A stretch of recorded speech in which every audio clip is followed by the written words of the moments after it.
So hi there everyone.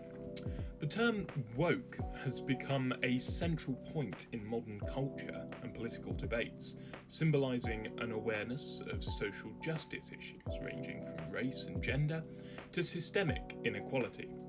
Yet the intellectual roots of woke thinking are not as novel as they may seem. In fact, they echo the Enlightenment, a period in the 17th and 18th centuries that championed reason, individual rights, and the questioning of traditional authority.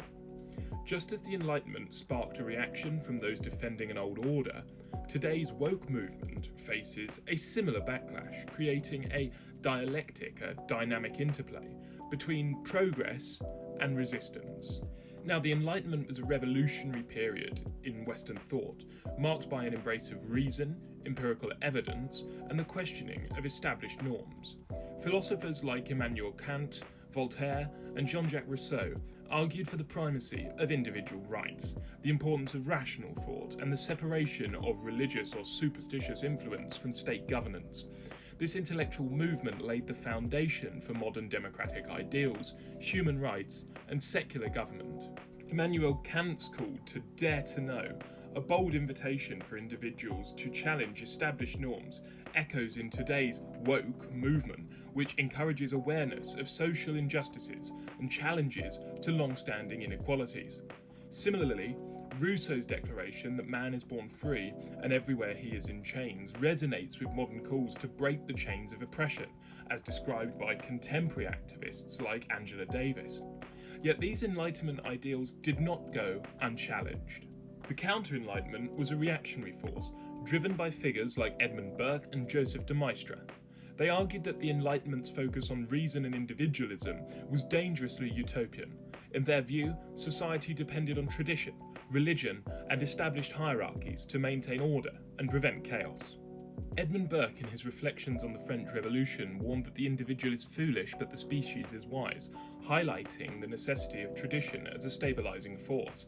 Joseph de Maistre similarly cautioned that every nation gets the government it deserves, implying that radical changes could lead to societal collapse. These ideas find modern echoes in figures like Jordan Peterson, who contend that the imposition of woke norms can lead to authoritarianism, and Tommy Robinson, who argues on the far right that the erosion of cultural heritage through woke ideals endangers Western civilization. In the 21st century, the woke movement can be seen as a modern reflection of Enlightenment ideals, calling for a reassessment of societal norms and advocating for marginalised voices.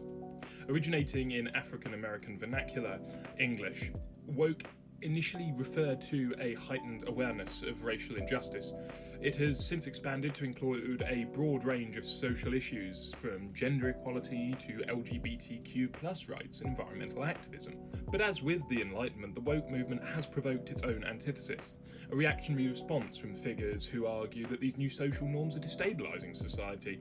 Prominent voices like Jordan Peterson, Tommy Robinson, and Andrew Tate have emerged as critics of woke culture. Peterson argues, much like Burke, that the focus on group identity over individualism threatens the foundation of society. Robinson warns of the decline of Western values, echoing de Maistre's fears of societal collapse, while Andrew Tate asserts that the idea of free speech is under attack, not by the state but by the mob who decides what's acceptable. Reminiscent of Justus Moses' belief that when reason alone is judged, nothing will remain sacred. Jordan Peterson, a clinical psychologist, has gained notoriety for his critiques of political correctness and what he perceives as an overreach of woke culture, particularly in the realms of gender and free speech. However, his arguments often ignore the profound inequalities that the woke movement seeks to address, instead focusing on a supposed loss of freedom that really amounts to the defence of privilege. Tommy Robinson, a far-right activist, couches his opposition to woke culture in the rhetoric of nationalism and identity politics, focusing on issues like immigration and Islam in Europe. His arguments are rooted in a fear of the other and a desire to return to some mythical past that was never just or equitable for all. Andrew Tate, known for his hypermasculine persona, critiques woke culture as emasculating and detrimental to traditional gender norms, yet his defence of these norms often masks a deeper discomfort with the empowerment of women and other marginalised groups, revealing the reactionary nature of his argument. These reactionaries represent the antithesis in today's dialectic, clinging to a past that privileges the few at the expense of the many. Their resistance to woke culture is not about preserving something of value, but about resisting the change that is necessary for a more just and equitable society. The ongoing clash between woke progressivism and reactionary opposition is a continuation of the dialectic that began with the Enlightenment.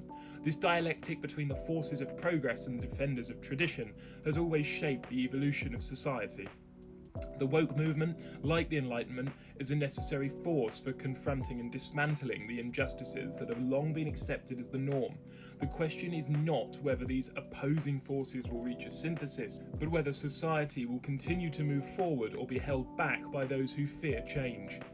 History shows us that progress often comes in the face of fierce resistance, but it also shows us that this resistance is ultimately futile. The arc of history bends towards justice, and though the reactionaries may slow its progress, they cannot stop it. As we navigate our current cultural moment, it's important to recognise the historical roots of these debates. The tension between Enlightenment and counter-Enlightenment, between woke and anti-woke, is part of an ongoing dialectic, a struggle to define the principles that will guide society.